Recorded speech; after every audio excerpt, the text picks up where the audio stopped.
la filtración glomerular. ¿Se acuerdan la clase pasada que estuvimos viendo todo lo que tiene que ver con algunas funciones del riñón, como eran, primero, conocer la anatomía, lo que era la nefrona, que estaba constituida por el glomérulo o corpúsculo de Malpighi, y los túbulos. Bueno, en este sistema se van a dar algunos procesos, y como ven ahí representado con la flecha roja, está la filtración. Ven el penacho glomerular, y lo que pasa del penacho a la cápsula de Bowman y al túbuli es la filtración. Luego tenemos unas flechitas verdes que hablan de la reabsorción, y la reabsorción comienza de la luz tubular hacia el capilar peritubular, ¿no? Y se va a dar en los diferentes segmentos de la nefrona, como vemos ahí, ¿ve? En todos. Y por último tenemos la secreción, que es la manera como el riñón va a eliminar algunas de las sustancias que no necesita, ¿no? Que se queden, como la urea, o cuando hay intoxicaciones por salicilatos o cualquiera de órgano fosforado, va a ser eliminado a veces en forma directa en la sangre o a través de la secreción. Y la secreción no viene a ser otro más que el transporte de solutos desde la luz del capilar peritubular hacia la luz tubular, ¿no? Eso es secreción. Y finalmente vamos a hablar de excreción cuando hablemos de la orina. La excreción viene a ser la excreción final de la orina. Acuérdense de los términos. En el examen las preguntas vienen de acuerdo a esta terminología. No es lo mismo excreción que secreción. Acuérdense de eso, por favor, para no tener problemas. Muy bien. Y cuando hablamos de los solutos, van a haber diferentes maneras como van a actuar. Por decir, aquí vemos una que solo se filtra, o sea, solo pasa a través de la filtración y aparece finalmente en la orina, que es el ejemplo A, ¿no? Como puede ser la inulina, que es cuando es una sustancia exógena. Luego tenemos la filtración y la reabsorción parcial, que puede ser la sustancia B. Y tenemos, como ven ahí en la flecha, se filtra, se reabsorbe una porción y se elimina otra porción. Ahí entra creatinina, urea, fosfatos, bicarbonato, todo eso entra ahí. Y luego tenemos una tercera sustancia que va a tener una filtración y una reabsorción completa. O sea, que no va a aparecer en la orina, porque pasa, llega al túbulo proximal generalmente y se reabsorbe. Y esos son la glucosa y los aminoácidos, que va a tener esta característica. Y tenemos otra, que además de que se filtra, además de que pasa del glomérulo a la cápsula de Bowman, también va a secretarse en alguna porción del túbulo. Esa es la tercera forma como puede aparecer o manejarse la cuarta forma de manejo de solutos o sustancias a nivel renal.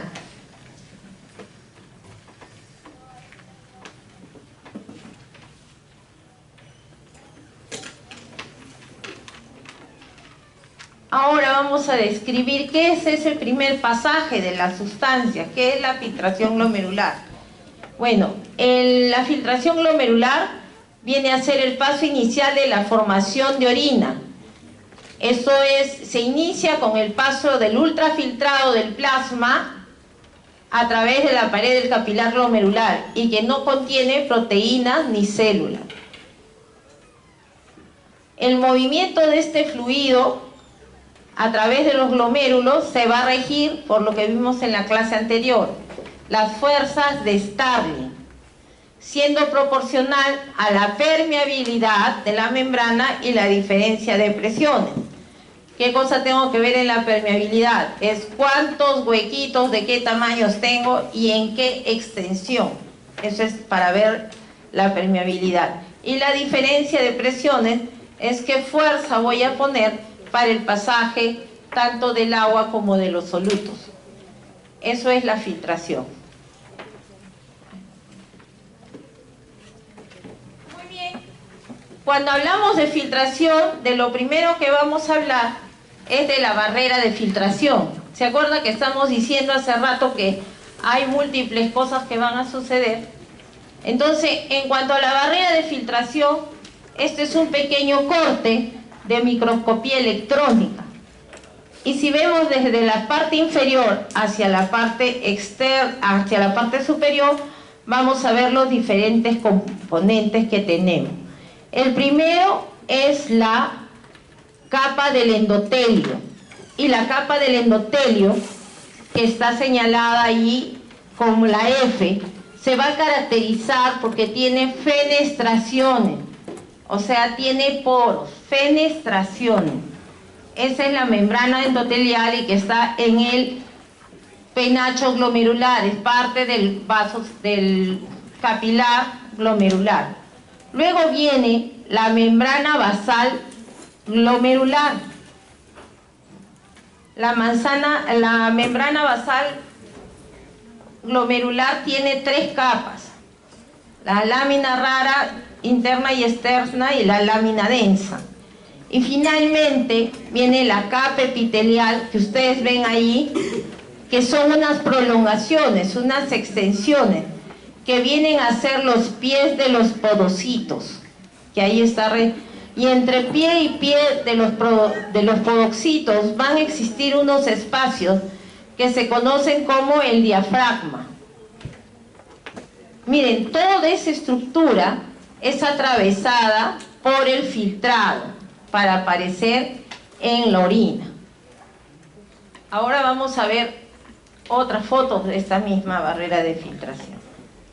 Ahora visto de otra manera, en 3 dimensiones, eso era la foto electrónica, y mire, el amarillo es el endotelio vascular, como ven está fenestrado, tiene poros, tiene huequitos. Luego viene la membrana basal, que ahí está media celeste, y esa lámina, y luego viene, miren, la distribución de los podocitos. Parece un enmarañado de dedos, pero acá lo semejan a pies, por eso dicen podocitos, ¿no? Y eso hace que sea cada vez más difícil el pasaje de cualquier soluto. O sea, que el riñón tiene un colador, ¿no es cierto? Entonces, ya hemos dicho, ahora vamos a describir las características de cada una de las capas. El endotelio, ya les dije, es la que tiene los huequitos, y sus poros o fenestraciones son de 70 a 100 nanómetros. Está constituido por podocalixina, que es una glucoproteína que también tiene carga negativa. En este nivel de la membrana solo pasan moléculas de bajo peso molecular, ¿no? Después viene la membrana basal glomerular, y esta es la que sí es más severa. Ella impide el paso de macromoléculas en forma mecánica y eléctrica. ¿Qué quiere decir? Por el tamaño de las hendiduras que puede pasar, pero especialmente por la carga negativa. Tiene carga negativa y va a rechazar a todos los componentes, especialmente la albúmina, que tienen carga negativa. Y ahí está formada por colágeno tipo 4, laminina, fibronectina, nidogen y proteoglicanos de paransulfato, que forman un enrejado. La membrana basal glomerular tiene forma de una malla, de un enrejado. que no deja pasar nada y tiene 3 capas, como ya hemos descrito: lámina rara interna, externa y la lámina densa. Como ustedes, y finalmente van a venir los podocitos o células epiteliales viscerales, que sintetizan la membrana basal glomerular y forman los poros de filtración a través de sus pies, ¿no? Al enrejado de sus pies también. Lo más importante es que los 3 componentes de la barrera de filtración son sitios aniónicos. ¿Qué significa eso? Tienen carga negativa. Y eso va a ser un impedimento, por eso se llama barrera de filtración. No va a dejar pasar algunas cosas. Si lo vemos en el detalle ya más molecular, miren cómo se ve la microestructura. ¿Qué hemos dicho? Esa es la membrana basal glomerular. Y miren cómo está distribuida, formando un enmarañado, una red. Miren acá, esta es la laminina que hemos hablado, el proteoglicán de paransulfato, los colágenos tipo 4 y el nidogen o enactina. Y finalmente esta estructura va a irse uniendo a otras semejantes hasta formar el enrejado que vemos. Eso es por un lado. Hemos visto a la membrana basal glomerular y ahora vamos a ver a los podocitos, a la capa epitelial de la barrera de filtración.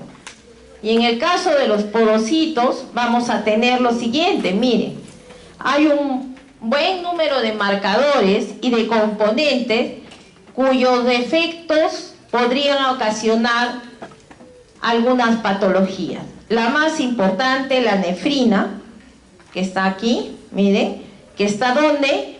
En el diafragma, ¿se acuerdan? El espacio que había entre pie y pie es el diafragma, y ahí está la nefrina, la pecaderina, ¿no? Que es la que va a hacer que estos se mantengan unidos, y luego tenemos la podocina, y ya dentro del pie del podocito tenemos la actina, la catenina y la alfa-actinina. Son una serie de compuestos que lo que buscan es mantener la estructura estable, o sea, la estructura de la manera más estable y que su estructura esté indemne, que no vaya a tener lugares de fuga. Cuando se altera cualquiera de estas 3 capas, ya sea el endotelio, la membrana basal glomerular o la capa epitelial con los podocitos, es que vamos a tener como expresión clínica la proteinuria, salida de proteína, que normalmente no pasa. Esto es un poquito lo mismo, solo que nos quieren explicar cómo es. Miren, acá está el cuerpo del podocito y este es todos sus pies, ¿no? Todo hacen una malla también. Entonces, ¿qué podemos decir en filtración? La orina se formaba por secreción endocrínica.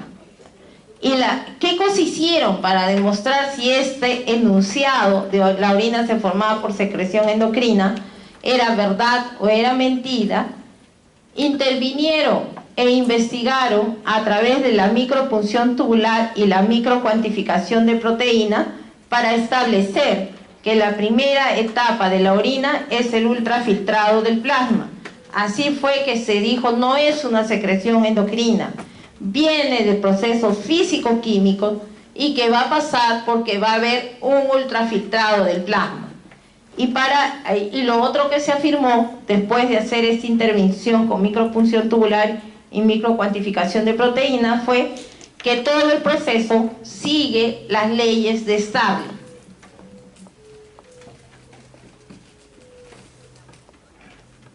Y esto es un poco para ilustrar lo que ya hemos venido conversando en la clase anterior, ¿no?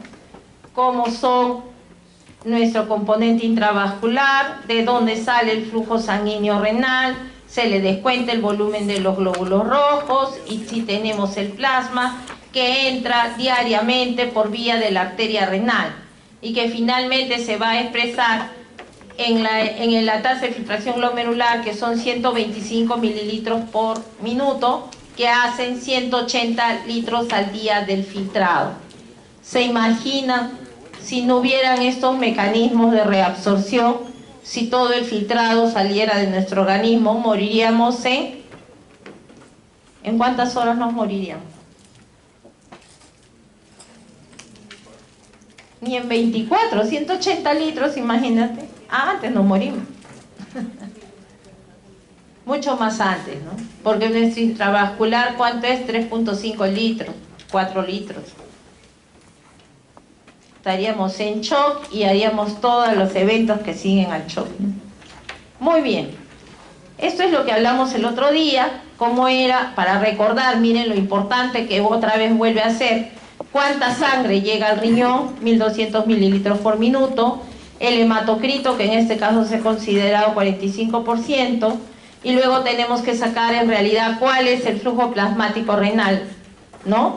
El flujo plasmático renal sin glóbulos rojos es 660 mililitros por minuto.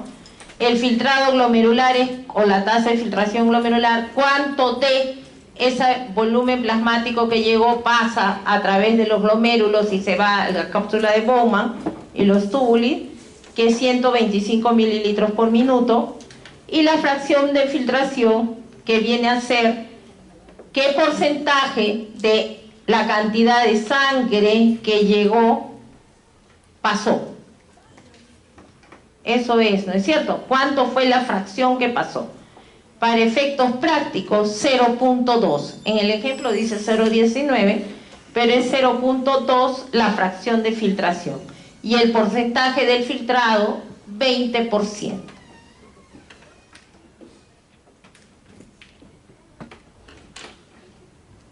Y acá es un poco más de recordar lo mismo, y nos dice que la membrana basal va a dejar pasar, o la barrera de filtración va a dejar pasar aniones de 40 angstrom, con peso molecular menor de 15.000, chiquitos.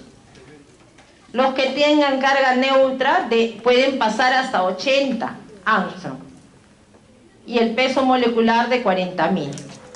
Las sustancias mayores, miren la cifra, de 80 angstrom, no se filtran.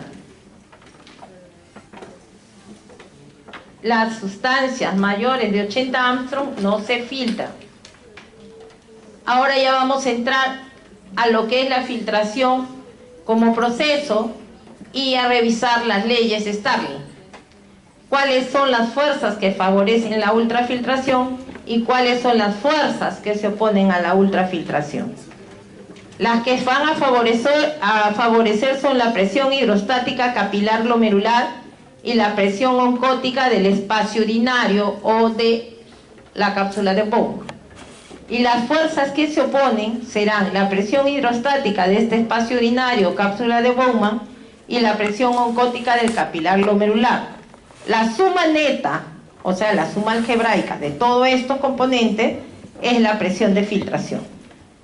Esta presión de filtración va a actuar sobre una superficie, que es lo que les decía, ¿no? ¿Cuál es la extensión? De metros cuadrados de intercambio, con una constante de permeabilidad hidráulica, que es mililitros por minuto por milímetro de mercurio, porque va a pasar por presión, ¿se acuerda? Tiene que haber la medida de los milímetros de mercurio. Van a producir una velocidad de filtración glomerular, como vamos a ver acá.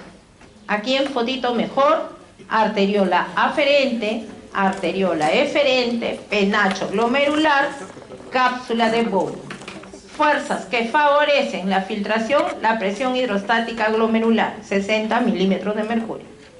Otra fuerza que le favorecería, ¿cuál sería? La presión coloidosmótica o oncótica de la cápsula de Bowman, que tiende a 0. Fuerzas que se le oponen, la presión oncótica del capilar glomerular, que es 32 milímetros de mercurio, y la presión hidrostática de la cápsula de Bowman, que en este caso es 18 milímetros de mercurio. Entonces vemos, dice, la presión neta de filtración es la sumatoria de todas las fuerzas. Entonces tengo por un lado las que van a favorecer, que es 60, menos las que no van a favorecer, que serían 18 más 32, ¿verdad? 50. Entonces, si sigo con el ejercicio, mi presión neta de filtración va a ser 10 milímetros de mercurio, porque la fuerza que favorece, que es la presión hidrostática del capilar glomerular, es 60, y las que se oponen suman 50. 60 menos 50, 10. Y esto es para decirnos cómo sucede en la arteriola aferente y en la eferente, que es 0, miren. En la eferente no hay filtración, porque tiene otra diferencial de presión. Eso es lo que nos quiere decir. Finalmente pasó el filtrado, ya llegó a la cápsula de Bowman. Entonces empieza otro recorrido. Los 180 litros del filtrado van a volverse al final del pasaje de la nefrona más o menos entre 1 y 1.5 litros de orina. Y como ustedes verán, casi todo se reabsorbe. El 99% del filtrado se reabsorbe. Y esto va a ser gracias a los transportes que hemos venido revisando, tanto activos como pasivos. Y ya vimos los tipos de pasaje de solutos a través del filtrado hacia el túbulo, que pueden ser por reabsorción o por secreción. Ya lo vimos, esto ya lo revisamos.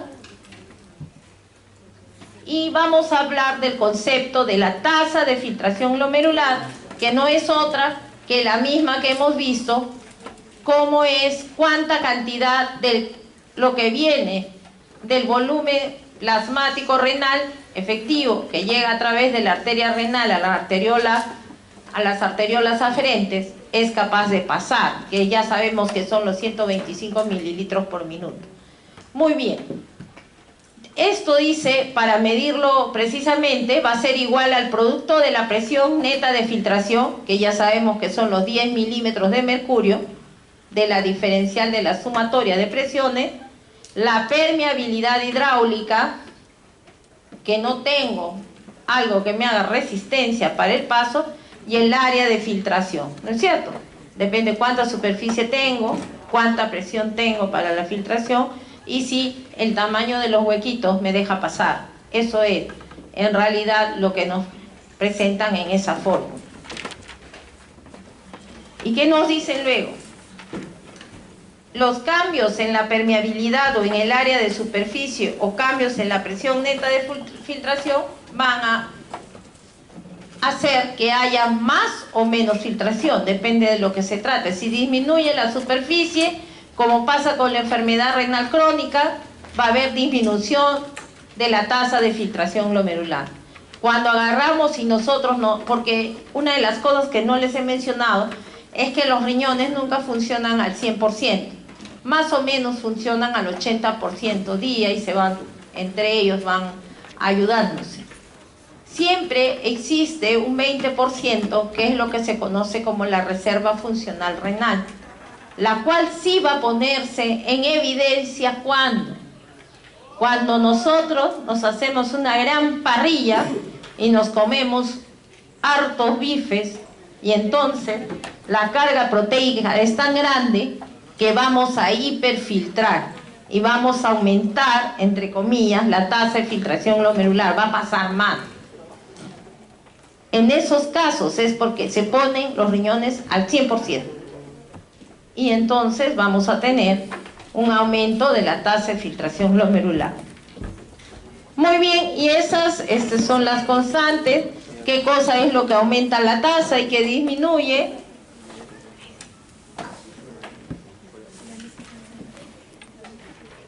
Acá es el coeficiente de filtración, que ya hemos hablado.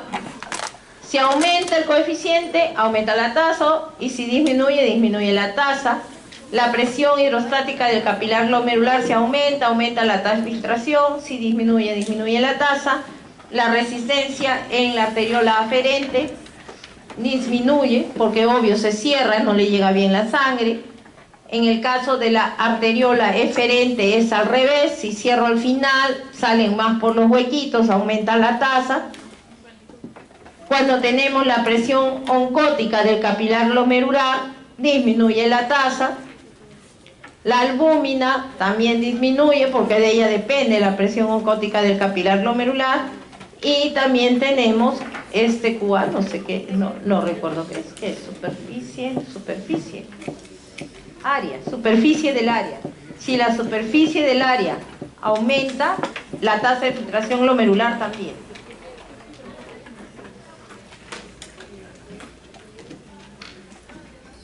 Muy bien.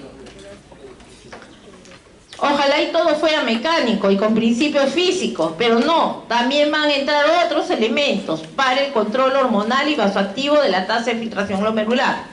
Ya hemos visto, los vasos sanguíneos, el vaso renal y el mesangio van a responder a hormonas y sustancias vasoactivas, ya sea con vasoconstricción o aumentando la resistencia, o con vasodilatación o disminuyendo la resistencia. De acuerdo a eso vamos a tener una reducción en el coeficiente de ultrafiltración glomerular.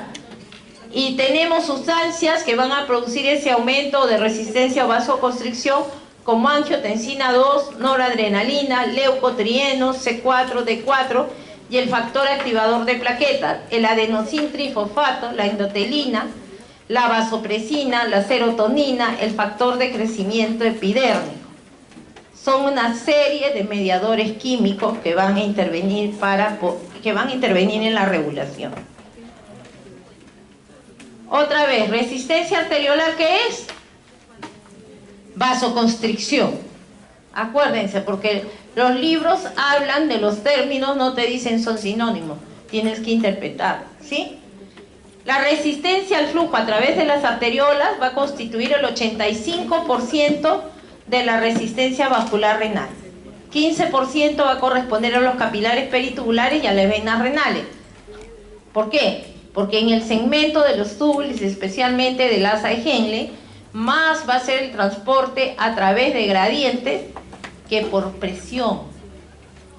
La presión es súper importante a nivel de la filtración, o sea, en el glomérulo. Ahí. Eso es lo que tenemos que recordar. La permeabilidad de la pared del capilar glomerular puede afectarse por la angiotensina 2, la antidiurética y la prostaglandina. Claro, pues, porque si se constriñe, ya no se cierra, y si el mesangio está influido, también, ¿se acuerdan? Que es como un elástico que puede mantener abiertos los poros y favorecer la salida de productos, incluidas las proteínas. Ahora, al otro lado, ¿cuáles son las que van a ser las que disminuyan la resistencia o las vasodilatadoras? Tenemos el factor relajante derivado del endotelio, ahí tenemos al óxido nítrico, a la prostaglandina C y a la prostaglandina E2. Histamina, bradicinina, acetilcolina, los corticoides, la insulina, el péptido atrial natriurético C, la adenosina, el ADP y el ATP, adenosín difosfato y trifosfato.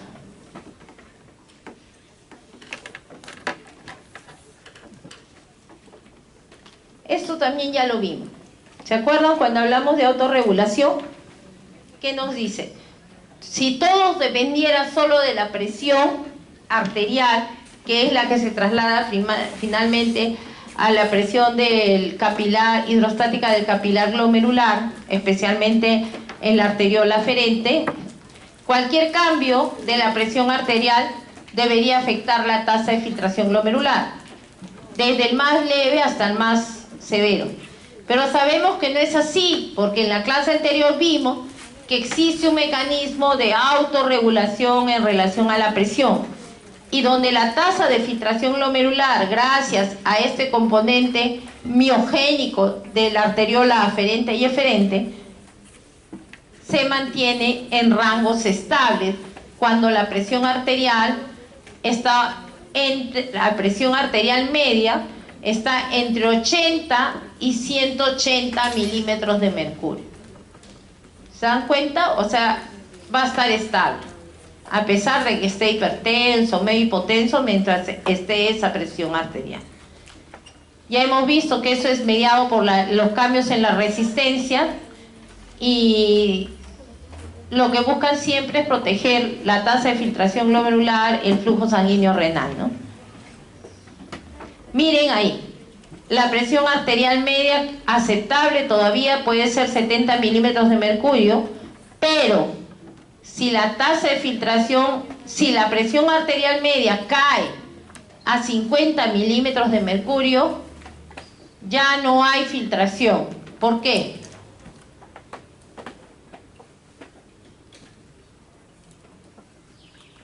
¿Por qué no hay filtración si se cae a 50? ¿Cuál era la fuerza que se le oponía a la filtración? La presión oncótica del capilar glomerular, ¿se acuerdan? Que eran 32 milímetros de mercurio.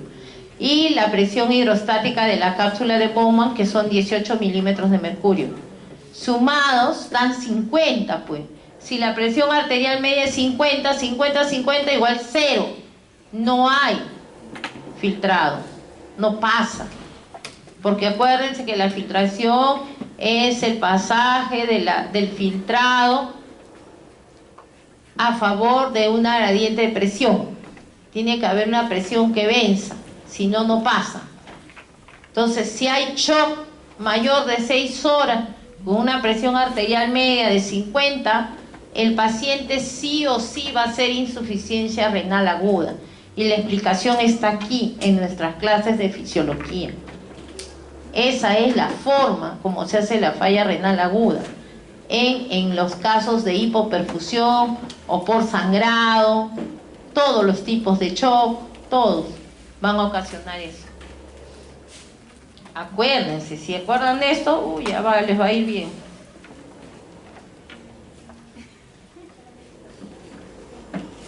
Ya hemos visto esto, acá nos trata de explicar. Acuérdense que la mayoría de las arterias tienen canales de calcio, pero ellos han visto que en el caso de las arteriolas aferentes,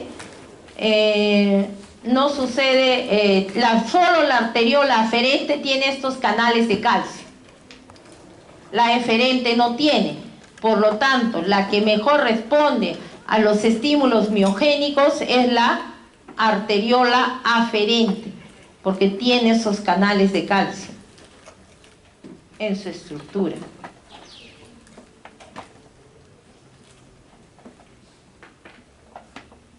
Entonces, si tenemos que ver todo esto que hemos venido hablando en la forma práctica, si cerramos la arteria renal, o sea, le da estenosis bilateral,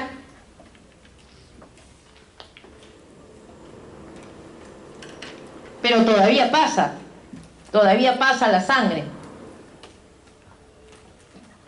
Pero de pronto se nos ocurre o le da presión alta, porque como hay resistencias, estenosis, va a haber presión alta. Entonces se nos ocurre darle como tratamiento un inhibidor de la enzima convertidora de angiotensina o un bloqueador del ARA, ¿no? Del receptor de angiotensina. ¿Qué va a pasar? ¿Qué va a pasar cuando la estenosis es bilateral?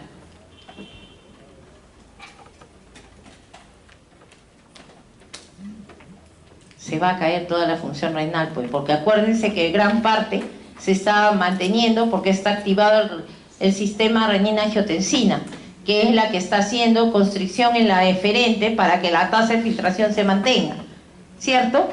Pero si yo le doy un bloqueador de esta acción, se pierde eso y cae la tasa de filtración glomerular. Voy a ocasionar falla renal. Incluso se ha visto que cuando hacemos eso, aún en la estenosis unilateral también puede pasar, ¿no?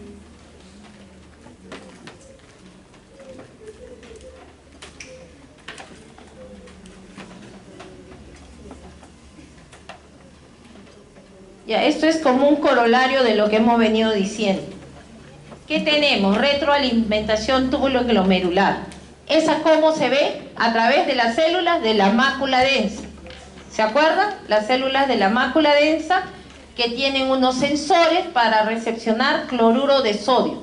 Son son sensibles a la disminución o al aumento de la concentración de estos iones, ¿no?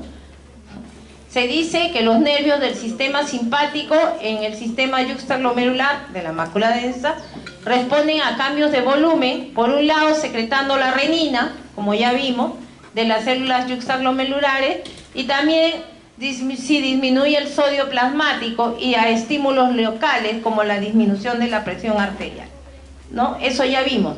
Entonces, cuando pasa esto, especialmente cuando disminuye, se activa la reabsorción tubular de cloruro de sodio y agua para regresar al estado estable. Y si totalmente activan aldosterona, que también vimos, aldosterona en el túbulo distal va a empezar a reabsorber sodio, también con un poco de agua, pero sodio, para tratar de mantener el estado estable.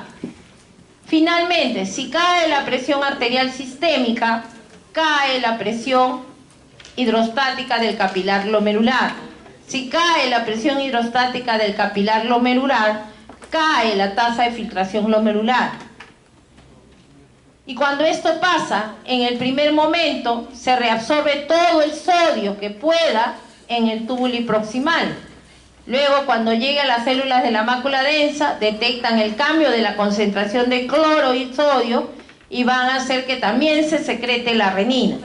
O sea, es como un círculo de activación que solo para cuando se llega al estado estable o se recupera todo.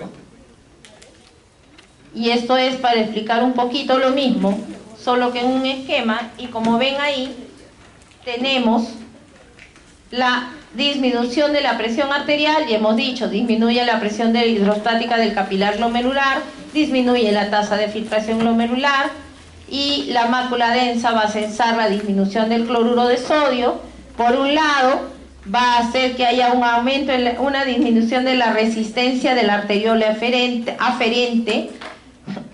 Hay una liberación de la renina, esta estimula la angiotensina 2, esta va a hacer que haya un aumento en la resistencia de la arteriola eferente para tratar de mantener la tasa de filtración glomerular.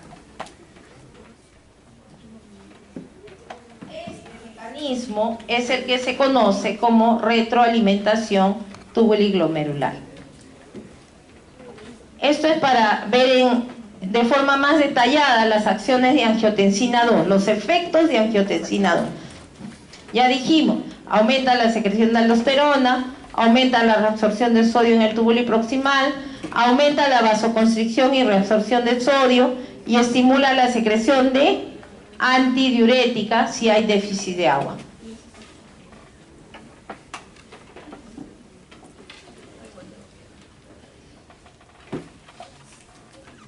Ajá, ahora.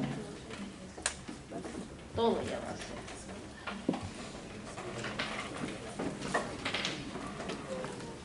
Ya, acá está. Mecanismos reguladores, ya vamos entrando a reabsorción tubular. La angiotensina 2 libera aldosterona, que aumenta la reabsorción de sodio, y hemos dicho, y aumenta la secreción de potasio. Actúa en el túbulo contorneador distal, y la permeabilidad al sodio del lado apical se activa la sodio-potasio ATPasa, que ya sabemos que tiene. ¿Cuáles son las funciones de esta angiotensina? Prevenir los excesos de agua y sal. 90% del filtrado, ya sabemos, es reabsorbido en el túbulo proximal y en el asa de Henle. Los cambios cualitativos finales en la excreción urinaria, como la secreción de potasio, hidrogeniones y reabsorción máxima de agua y sal, se hacen en las dos últimas porciones del túbulo, en el túbulo distal y en el túbulo colector. O sea, cambios cualitativos finales, túbulo distal y túbulo colector. Reabsorción, básicamente, túbulo contorneado proximal y asa de Henle. Ahora nos vamos al otro lado, porque hemos hablado todo el rato de cuando hay hipoperfusión, caída de la presión arterial, hipovolemia. ¿Qué pasa cuando hay expansión de volumen? Cuando ya tomamos lo suficiente agua, todo. En este caso, hay una disminución en la liberación de angiotensina 2 y norepinefrina. Y hay un aumento de la liberación de dopamina y péptido atrial natriurético, que son sustancias. ¿Qué sustancias son en relación a la resistencia? ¿Ah? Vasodilatadoras, son las que hablo. Dilata, ahí está, ambas arteriolas. Aumenta el flujo sanguíneo renal con efecto leve o nulo de la tasa de filtración glomerular. Muy bien, el péptido atrial natriurético también dilatador de la arteriola eferente y constricción del eferente, que aumenta la presión hidrostática del capilar glomerular y la tasa de filtración glomerular. No varía el flujo sanguíneo renal. Las resistencias vasculares no cambian. Y facilita la excreción del exceso de sodio para regresar al estado estable.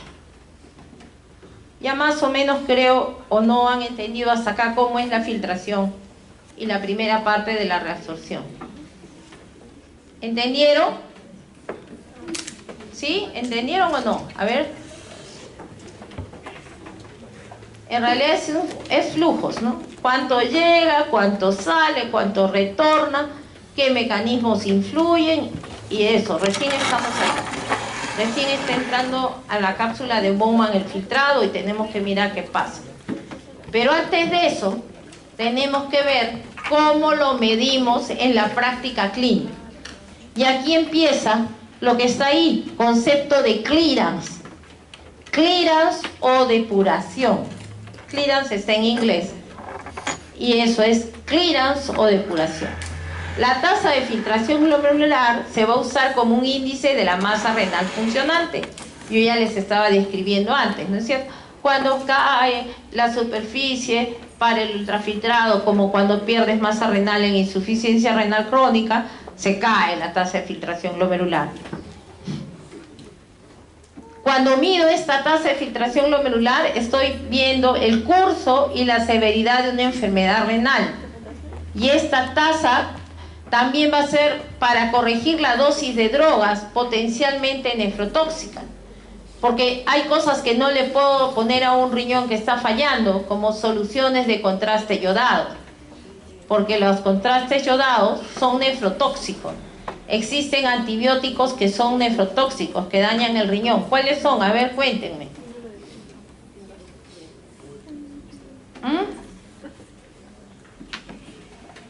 ¿Ninguno? ¿No conoce ningún antibiótico que daña el riñón?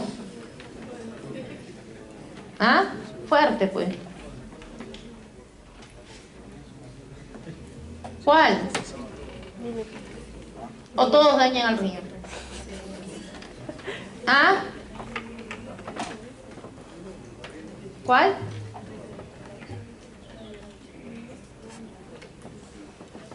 Los aminoglicósidos.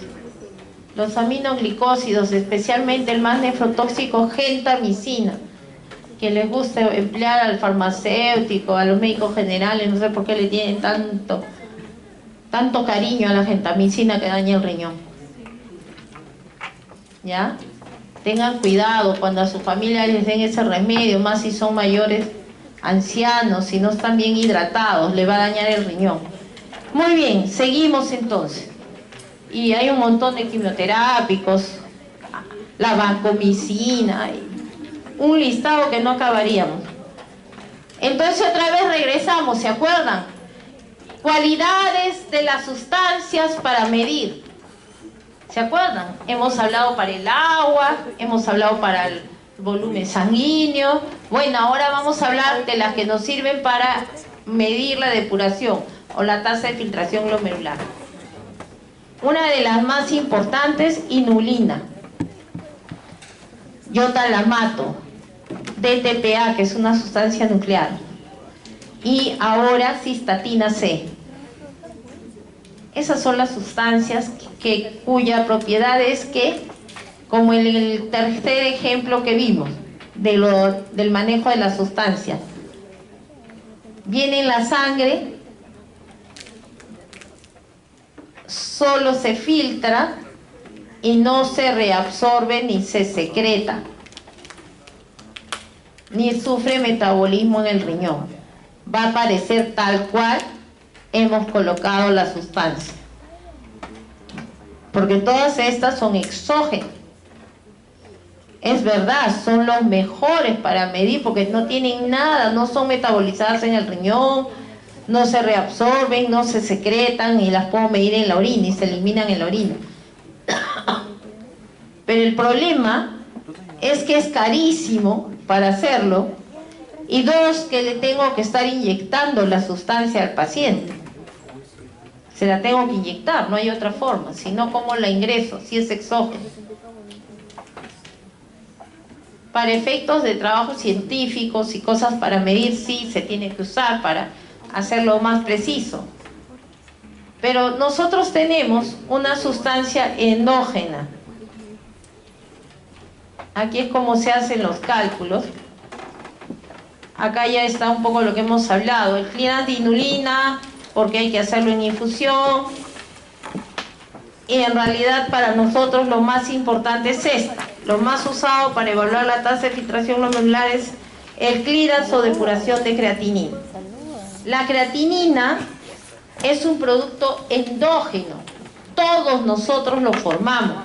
Es un producto del metabolismo muscular a partir de la creatina. Tiene varias características. Una, que tiene producción fija diaria. O sea, todo eso que dice ahí es liberada al plasma con una tasa constante. Es que tiene una producción fija diaria. Todos los días producimos lo mismo. Salvo que nos vayamos a hacer deporte hasta romper fibras musculares, y ahí sí sube la creatinina. En un tiempo había como tratamiento de belleza para desaparecer la celulitis, unos masajes enérgicos hasta que te rompían el músculo, y yo recibía pacientes con creatinina alta que venían asustados porque estaban con falla renal aguda, porque se habían ido a someter a su tratamiento de belleza para estar regias para el verano. Demasiado enérgica la forma de los masajes y producía falla renal aguda. ¿Qué más tenemos? Entonces esa producción constante hace que la concentración de la creatinina sea estable. Para el que estamos bien todos los días, comiendo lo mismo, viviendo igual todos los días, es estable todo. Y miren, varía menos del 10% por día. No se nota. Nada, no. Pueda que sube ese 10% un poquito cuando te deshidratas, no has tomado agua, pero no es significativo.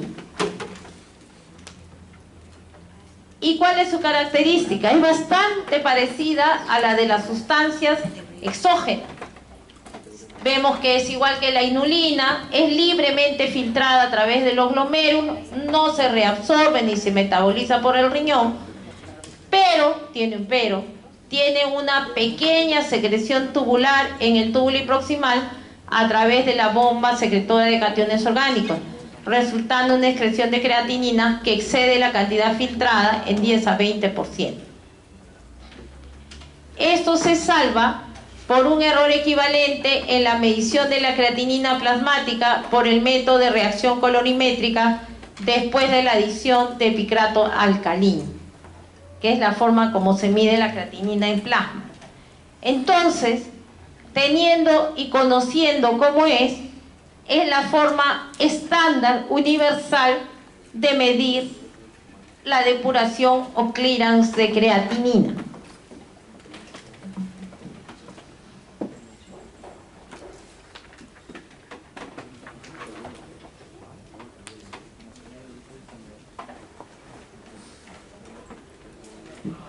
Miren, para la creatinina plasmática se toma una muestra venosa y para la creatinina urinaria se dosa en orina de 24 horas. El clearance de creatinina en la mujer, porque tenemos menos masa muscular, va más o menos entre 95 más menos 20 mililitros por minuto, y el clearance de creatinina en el hombre 120 más menos 25 mililitros por minuto.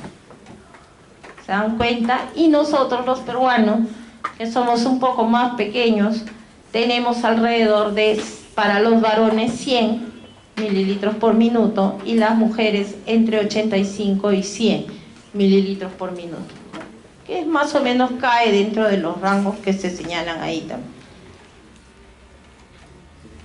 Ahora, si bien es una sustancia endógena, también tiene limitaciones la creatinina, hacer clearance de creatinina. ¿Y cuáles son? Si no colectan bien la orina, o sea, colección incompleta de orina. No voy a poder medir toda la creatinina que se eliminó en las 24 horas.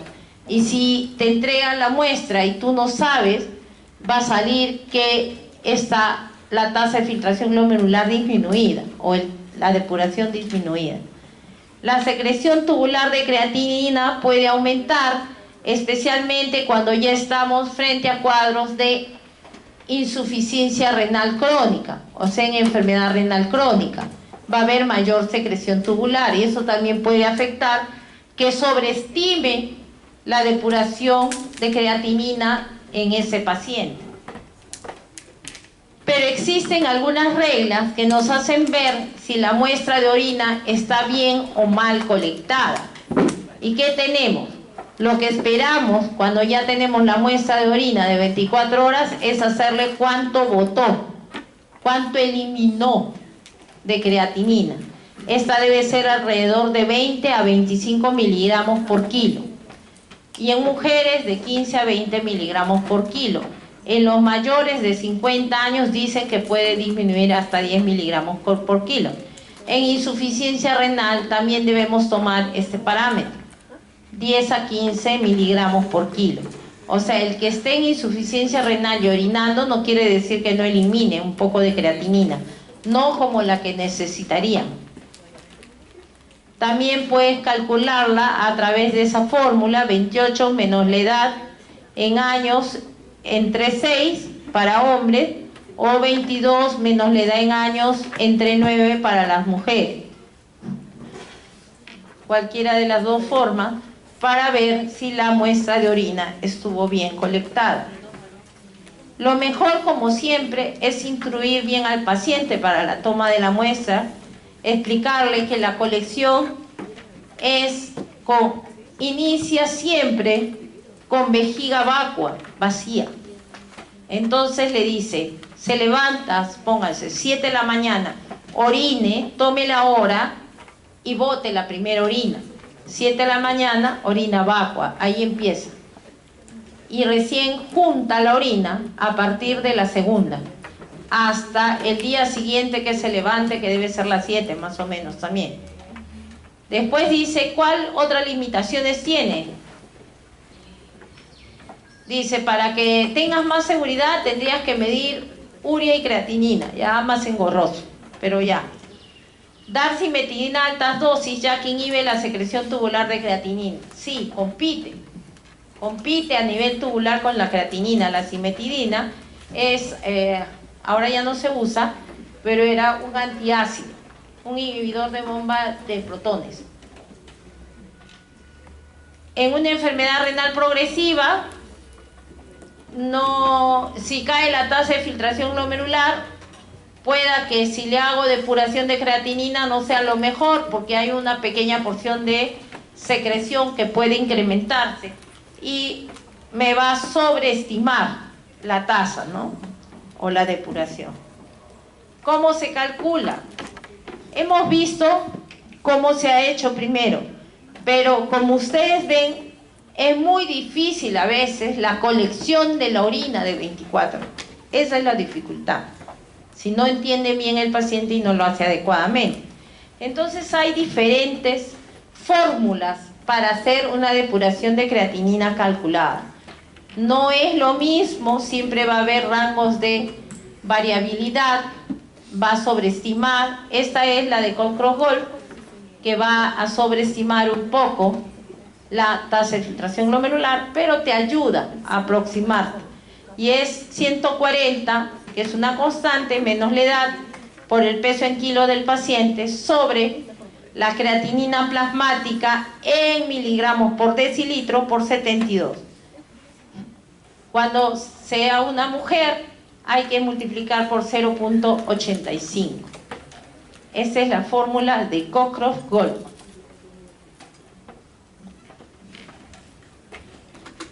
Pero a lo largo de los años se han venido desarrollando diferentes fórmulas. Hoy en día es muy famosa la MRD, que nació de una aproximación nutricional, ¿no? Y es la que usan, ahí la tienen, el MRD tiene varias constantes, 186 por la creatinina sérica en miligramos por decilitro, y elevado a la 154 por la edad, elevado al 0.203 por 0.742, y todo lo acá en la fórmula. Lo bueno es que hoy en la internet hay calculadores del MRD, ya está instaurado ahí, porque si ustedes ven, nadie se va a acordar esa fórmula. Y otra vez, a pesar de todo lo que se ha desarrollado, sigue siendo Cockcroft-Goldman la fórmula más usada, porque es la más simple.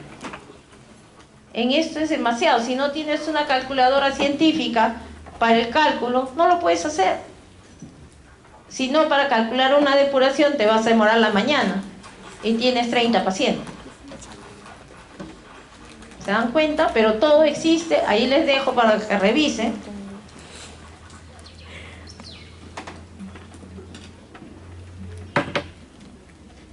Y vamos a entrar a algo que decía, si quieres ver si la depuración de creatinina es adecuada, hazle depuración de urea o clearance de urea.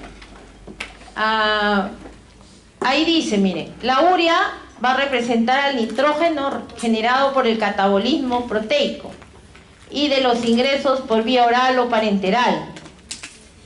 El 90% de la urea se elimina por vía renal y un 10% a nivel gastrointestinal.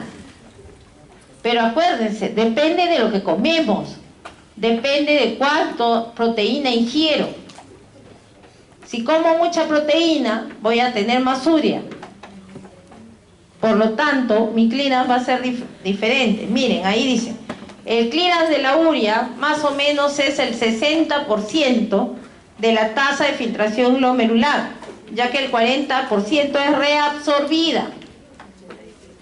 Y cuando disminuye la tasa de filtración glomerular o si disminuye el flujo tubular, se reabsorbe en mayor cantidad, porque cuando se activa el renina-angiotensina-aldosterona, no solo reabsorbe sodio, agua, cloro, reabsorbe urea también. Entonces, si estoy midiendo en un momento de un evento agudo, no me va a ayudar. Más para conocimiento. ¿Para qué sirve? En realidad, ¿saben para qué? Para el balance nitrogenado.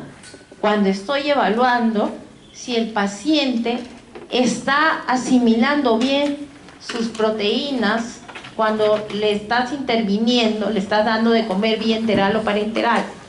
Para eso te sirve. Ahí el balance de urea es muy útil para valorar balance nitrogenado, si se está nutriendo o no.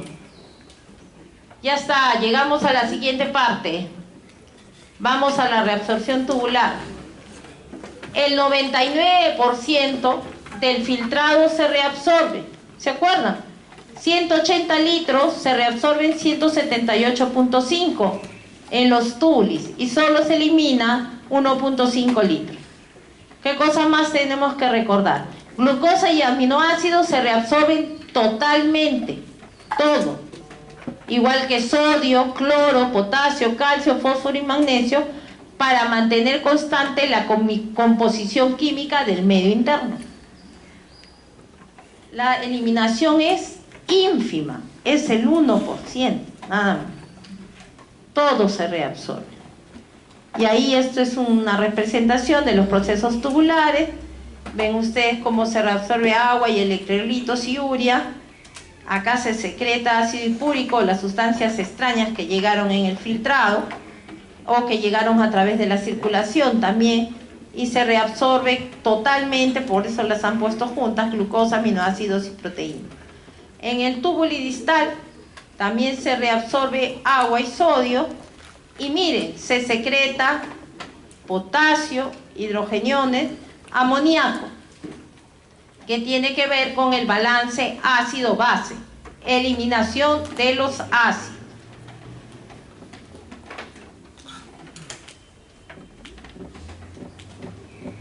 Miren, ahí está lo que les pregunté, ¿en qué tiempo se morían? 30 minutos, miren lo que dice. Las cantidades de sustancias que entran al filtrado glomerular son enormes, ya hemos visto. 180 mililitros por día, 180 litros por día. Y superan a sus depósitos corporales, obvio. Nadie de nosotros pesa 180 kilos, algunos excepcionalmente. Y si cesara la reabsorción y continuara la filtración, el agua total del plasma saldría en la orina en 30 minutos. En media hora habríamos vaciado todo nuestro volumen plasmático. Las cantidades de los productos de desecho como la urea son parte del filtrado. La mayoría de los elementos útiles como agua, glucosa, eritrocitos, sodio, son menores que las cantidades filtradas, si aparecen, porque eritrocitos no aparecen. 1 a 2, que es de la parte ya externa, no del filtrado. Otra vez, aquí sí entran otra vez los mecanismos. Los tipos de reabsorción van a ser pasiva a través de difusión facilitada por una gradiente de concentración química o eléctrica, que ya lo vimos en la clase anterior, o de forma activa contra un gradiente de concentración o con consumo de energía. También hablamos de transporte transepitelial, el ejemplo el sodio, que es un elemento activo que si se mueve de un lado a otro va a jalar agua. Los sistemas activos pueden transportar una determinada cantidad de soluciones o de solutos en la unidad de tiempo. Por ejemplo, transporte tubular de glucosa o fosfato, que tiene un transporte máximo. Por eso tú vas a ver que aparece glucosa en la orina si se ha superado el transporte máximo, que es 180 miligramos por decilitro.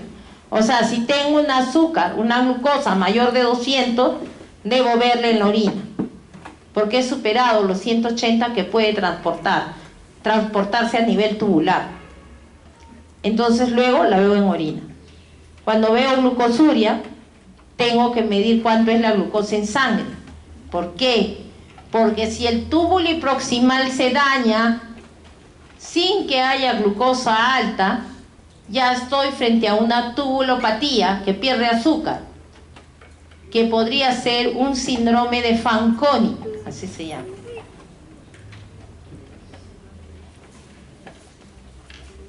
¿Qué otra cosa tenemos que saber en reabsorción tubular? El epitelio tubular renal es una barrera para los lípidos, no sale. Los fármacos y contaminantes ambientales son no polares y altamente solubles en lípidos y de difícil excreción renal. Existe un grupo que se va a quedar. Acuérdense que el epitelio renal es una barrera para los lípidos. Acá están los túbulos renales y estas son sus fotos de cómo se ven en el microscopio, ¿no? Tenemos entonces glomérulo, túbulo contorneado proximal, asa de Henle con la rama descendente, ascendente, túbulo distal con la porción que se choca con la arteriola aferente y eferente, que es la mácula densa. Luego viene el túbulo colector y los túbulos colectores menores y mayores. Vamos a hablar del túbulo proximal, donde se absorben la mayoría de los solutos pequeños filtrados. La concentración que existe en la luz del túbulo proximal es igual que al plasma. Tiene la misma osmolaridad. 60% del sodio, del cloro, del potasio y el calcio se van a reabsorber en este segmento tubular. Además, el 90% de bicarbonato, glucosa y aminoácidos. Glucosa y aminoácidos 100%, salvo que haya alguna condición patológica. Bicarbonato sí, más que se reabsorbe, se regenera. Lo vamos a ver cuando hagamos la clase de ácido base. En este túbulo proximal también se va a transportar el fosfato, regulado por la acción de la paratormona. El S3 es el segmento recto del túbulo proximal, y aquí se dan secreción de cationes y aniones orgánicos para su eliminación. Y también este segmento es por donde se eliminan los fármacos y la toxina. Ahí vamos a entrar a una parte un poco complicada, pero no tanto, que es asa de Henle y mecanismo de contracorriente.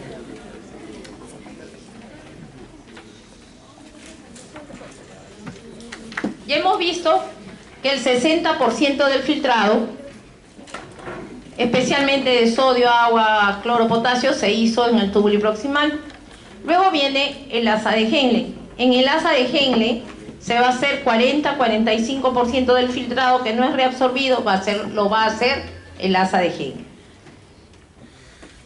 El asa de Henle tiene 4 partes: rama ascendente delgada, descendente delgada, rama ascendente gruesa medular y ascendente gruesa cortical.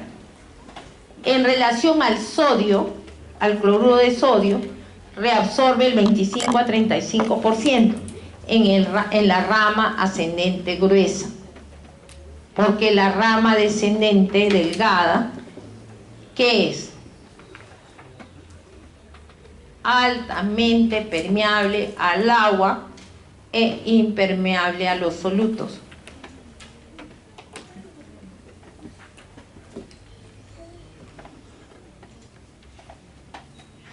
La formación de una orina máximamente diluida o concentrada va a ser a través del mecanismo de contracorriente. En el sistema de contracorriente va a participar el asa de Henle y el túbulo y colector cortical y medular, y la sangre que viene a través de los capilares peritubulares. ¿Cómo se va a formar la orina concentrada? El intersticio medular se va a volver hiperosmótico por la reabsorción de cloruro de sodio sin agua en el asa ascendente medular de Henle.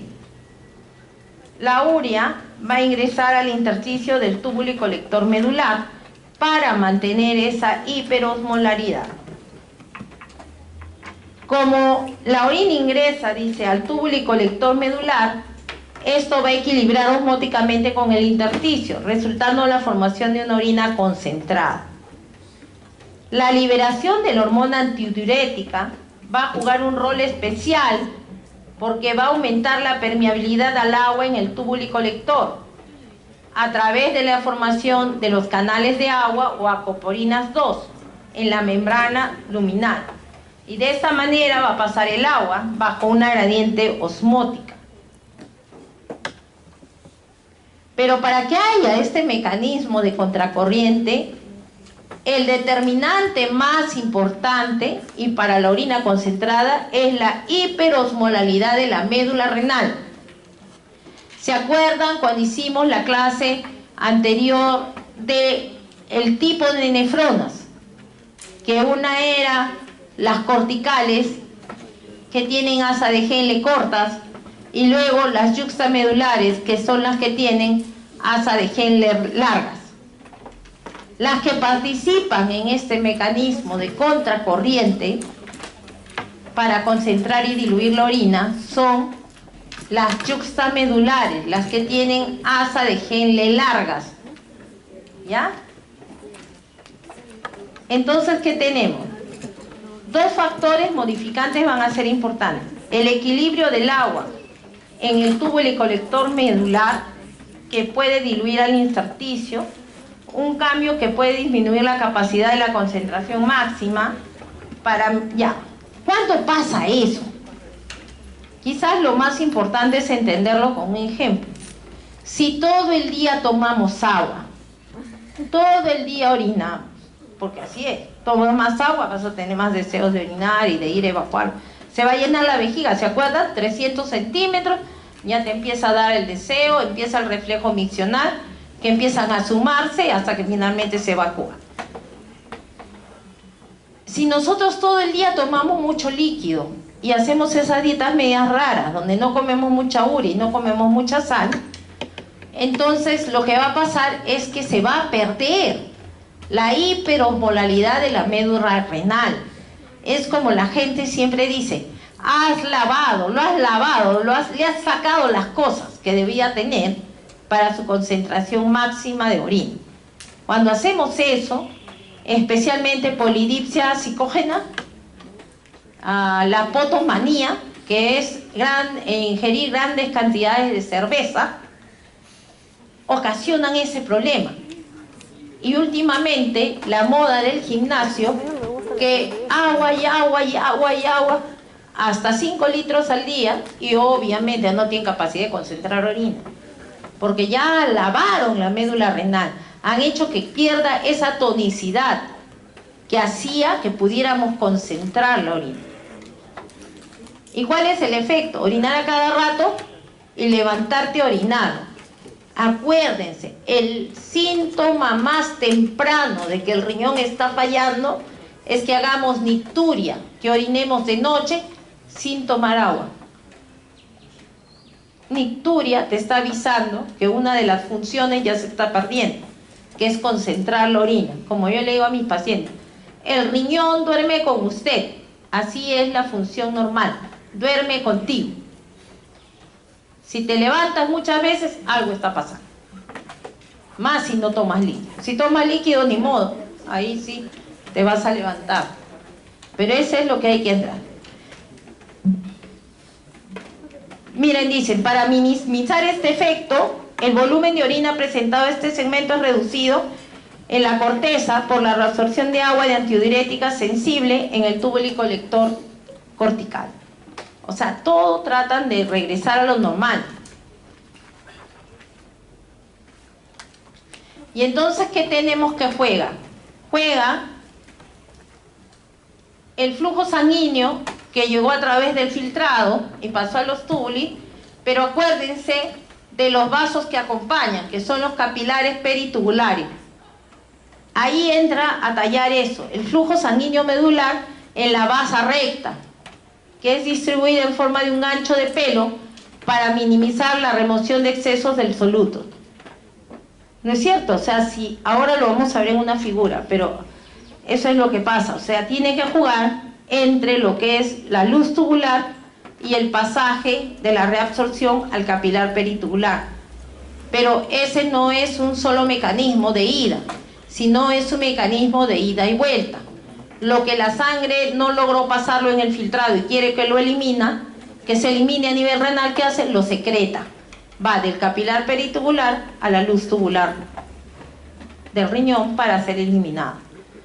Ahora esa es la concentración. Vino la orina, tiene que estar hiperosmótica abajo para que concentre, como vamos a ver ahí.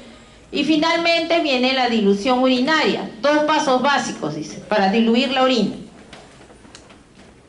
La reabsorción de cloruro de sodio sin agua en la rama ascendente del asa de Henle va a disminuir la osmolalidad del fluido tubular, al mismo tiempo como se incrementa la osmolalidad del intersticio, obvio, porque se está saliendo del lado tubular y se está yendo al lado intersticial por el capilar peritubular. Por lo tanto, si la sal se está yendo por ahí, se está haciendo hipertónico, pues hiperosmolar. ¿Qué más dice? La orina permanece diluida si la reabsorción del agua en el túbulo colector es minimizada por una acción en los segmentos de este túbulo colector cuando no haya hormona antidiurética. Porque ¿quién va a jalar al agua? La hormona antidiurética. La va a hacer que se quede dentro del torrente sanguíneo, ni siquiera que se vaya, que se reabsorba. Pero si la antidiurética no está, ahí vamos a tener una orina diluida, llena de agua. ¿Por qué? Porque falló el mecanismo de la última reabsorción del agua a través de la hormona antidiurética en el túbulo colector.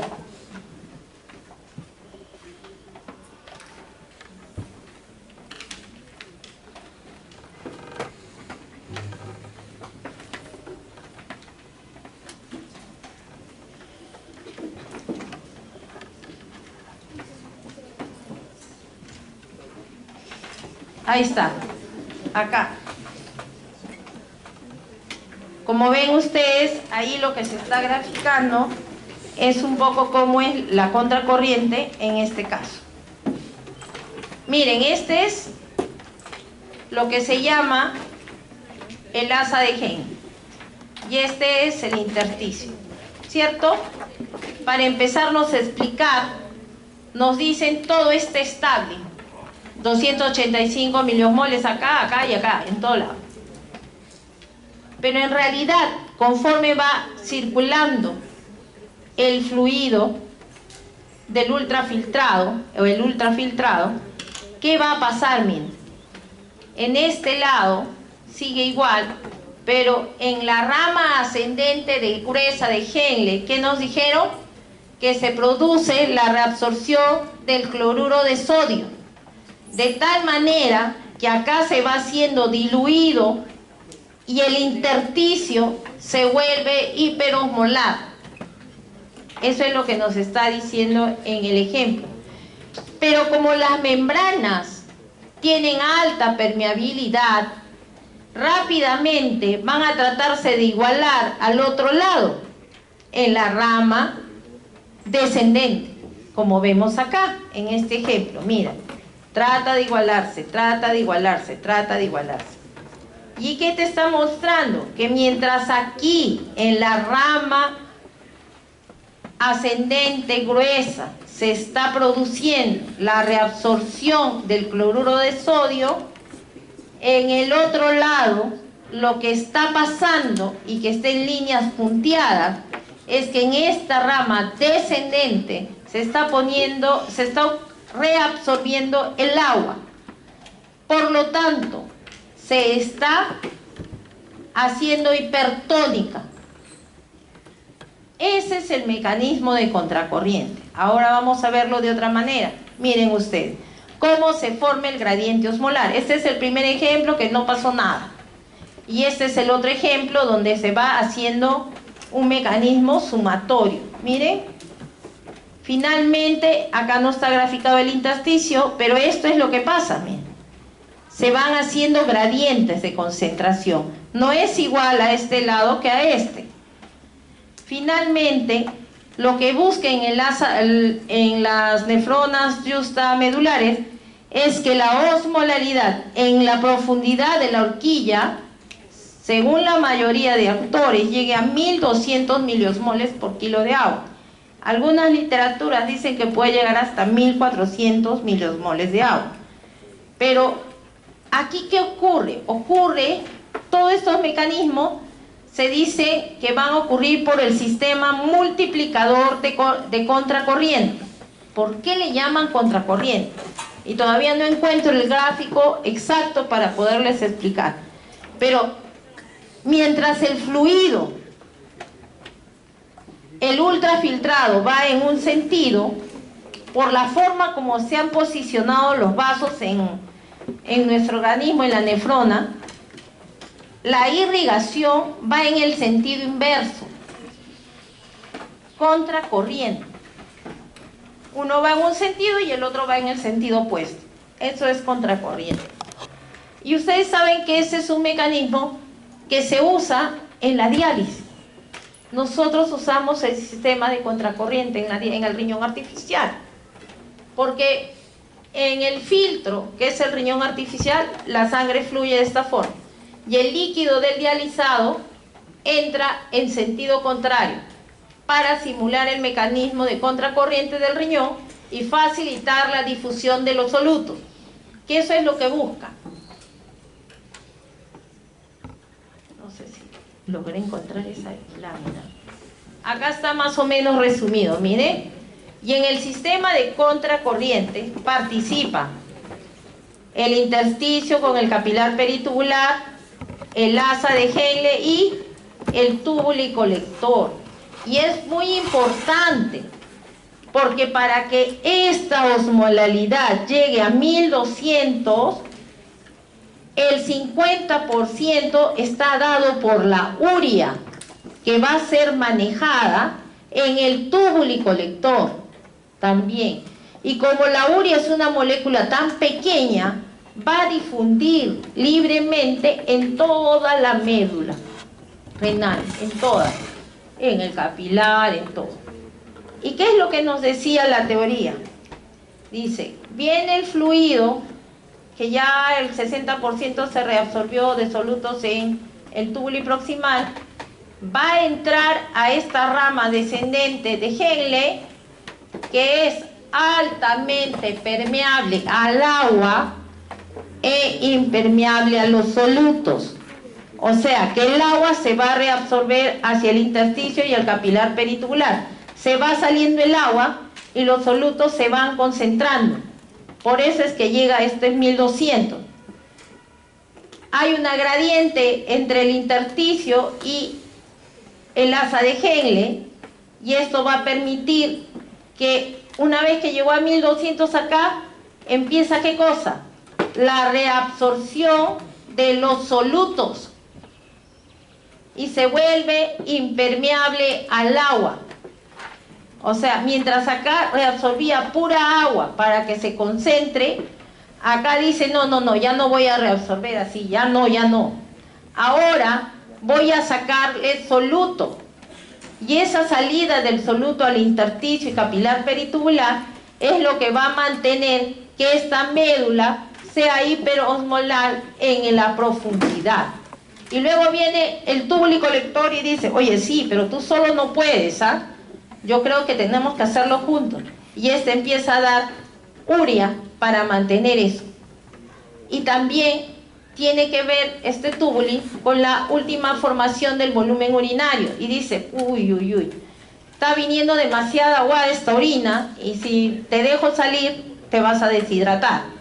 Entonces, ¿qué hace? Activan antidiurética, que va a tener su receptor en el túbulo colector, y hacen que se formen los canales del agua y se reabsorbe agua. De tal forma que podemos tener una orina al final en la excreción máximamente concentrada, con 1200 miliosmoles por kilo de agua, y que podría representar más o menos 600 cc, 600 mililitros en 24 horas, habiendo eliminado todo lo que tenía de desechos de las 24 horas. ¿Sabes? Podría pasar eso. Por eso es importante la máxima concentración de la orina, porque si Dios no quiera, tenemos un accidente, empezamos a sangrar, el riñón deja de orinar para preservar el agua. Hace que todos esos mecanismos entren en juego.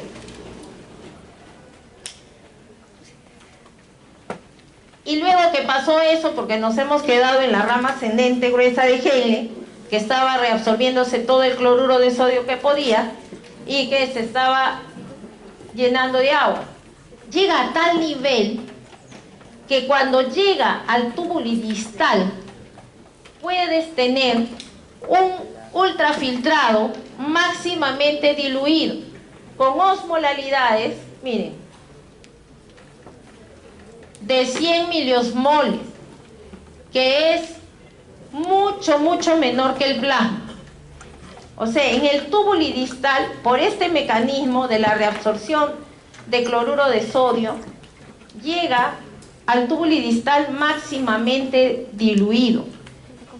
Y finalmente, otra vez, empieza a reabsorberse agua, que son las líneas punteadas, y empieza en el túbulo colector a actuar antidiurética para otra vez regular.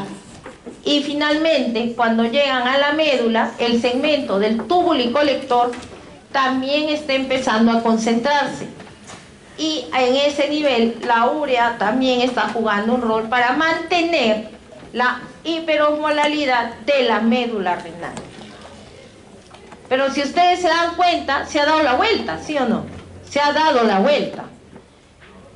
Y esto es lo que pasa, esto no es el túbulo renal, esto es la vasa recta. Es el capilar peritubular que ha ido acompañando a esto que les he descrito. Y como ven ustedes, entre el intersticio y los vasos rectos, que es donde finalmente va a acabar lo que se ha reabsorbido, también se tiene que obtener esos 1200 y se tiene que empezar a formar la gradiente tanto con la entrada de solutos y salida de agua y mantener el intersticio medular igual. Ellos también tienen una gradiente un poquito diferente entre lo que es la posición de la asa de Henle y el capilar veritubular. Hay una gradiente de 200 miliosmoles que va a favorecer o la entrada o la salida de los solutos o del agua. Resumen, dice. Hay un resumen, sí, pero para que veamos en la foto que interviene todo esto, ¿no? Miren, tenemos asa de Henle, tubuliristal, que también tiene que ver, y finalmente el colector. Aquí esa reabsorción ávida que se da en el asa de Henle, en la porción ascendente gruesa, es gracias a este cotransportador, sodio-potasio 2-cloro. Este es el que hace ese trabajito para mantener, para ir logrando la máxima dilución de la orina, porque está reabsorbiendo. ¿No es cierto? Vino acá, este segmento permeable al agua, todo el agua se sale, todo se concentra, luego aquí el agua no sale para nada, todo lo que se reabsorbe es soluto, finalmente en el tubuliristal, máximamente diluido, llega hasta 100 miliosmoles, como hemos visto, y empieza a entrar al tubulicolector y aquí dice, oye, esto está aguado, tenemos que hacer que vaya menos. Y empieza acción de la hormona antidiurética para finalmente tener la orina, el volumen de orina que necesitamos. Esto es lo mismo que pasa cuando hay antidiuresis o máxima concentración o diuresis de agua o máxima dilución. Ahí está cómo se han movido los solutos. Y miren, mientras acá, habiendo logrado la máxima concentración, tengo medio litro de orina, que es como vimos en el ejemplo. Y acá en este lado, cuando es la máxima diuresis, ¿y qué quiere decir? Miren quién va a regular finalmente el volumen que se excreta. Dice ausencia de antidiurética. Ausencia de antidiurética. Máxima dilución. En el otro lado, antidiurética alta. Máxima concentración.